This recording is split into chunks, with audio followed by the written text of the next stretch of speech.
Even in my patio, there's snow.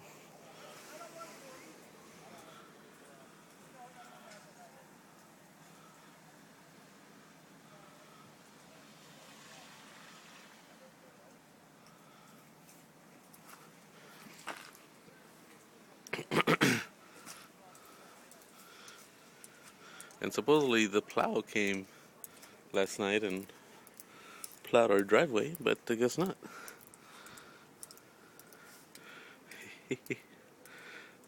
Yeah, my car's under there somewhere. And that's the van.